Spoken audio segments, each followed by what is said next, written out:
भाऊ आपलं नाव आणि पत्ता सांगा.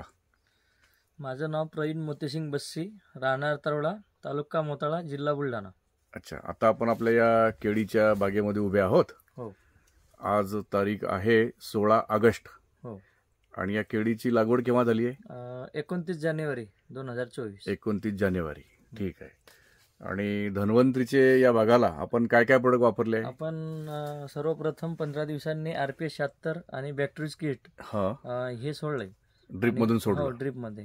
आणि त्याच्यानंतर आपण 1 महिन्यानी त्याला सॉइल गार्ड आणि RPS 76 15-20 दिवसांनी ते केलं, ते सोडलं. आणि त्याच्यानंतर आपण DAP सोबत RPS 76 ग्रॅन्युअल दाणेदार 5 किलो एकरी 5 किलो एकरी 5 किलो सोडलं.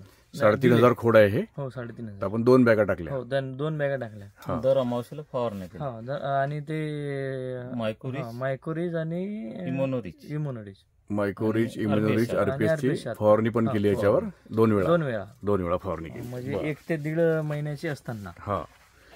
म्हणजे आता हा साधारणतः आपला 6.5 महिन्याचा बगीचा झाला आहे. 6.5 महिने. बर.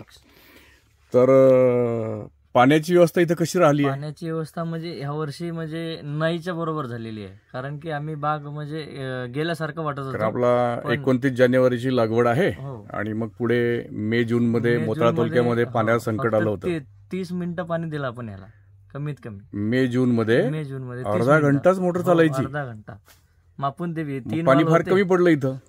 हो. मग त्यावेळेस तुम्हाला काय जाणवायला लागलं होतं? म्हणजे एकदम किंवा आता काही म्हणजे जमण्यासारखं नाहीये. हा बगीचा जमतो की नाही, पण ते आम्हाला थोडस आमचे नंदू काका होते आणि त्यांनी आम्हाला भरोसा दिला की बा एकदा तुम्ही प्रयत्न करून बघा. तर आम्ही प्रयत्न केला आणि आज आमचा बाग अशा कंडिशन मध्ये आहे. म्हणजे आपण जे बॅक्टेरिया दिलं होतं सुरुवातीला फेब्रुवारी महिन्यामध्ये है ना, तर त्याच्यामुळे पांढऱ्या मुळांची वाढ चांगली झाली आणि कमी पाण्यामध्ये आपला बागाची ताकद वाढली. आणि आता जमीन कशी वाटते? जमीन एकदम मुसमुशीत आहे. हे अतिशय नरम जमीन झालेली आहे. आणि पांढऱ्या मुळांबद्दल काय वाटतं? पांढऱ्या मुळा एकदम म्हणजे असं पूर्ण केळीमध्ये पांढऱ्या मुळा असं उकरून पाहायची गरज नाही, वरतीच दिसायला लागलेलं आहे. हे बघा इथे ही पांढरी मुळी है ना, पांढरी मूळ चालूच आहे. हो.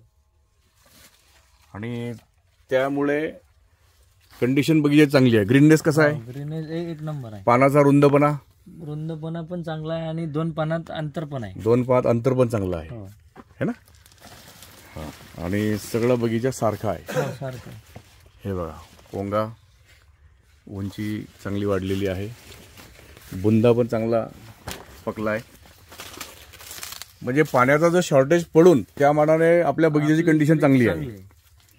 बरं, मग धन्वंतीचे तुम्ही जे टेक्निक वापरलं आहे, बॅक्टोरिज, RPS 76, मायकोरिज, RPS 76 ग्रॅन्युअल, याबद्दल तुमचं पूर्ण समाधान आहे? एक नंबर रिझल्ट आला आहे आणि आपल्याला गेलेला माल आपल्या हाती आलेला आहे. अच्छा, म्हणजे बगीचा जातो का राहतो या कंडिशन मध्ये होता पाण्यामुळे, पण आपल्या प्रोडक्टने बगीचा वाचवला आहे. वाचवला. ठीक आहे, धन्यवाद.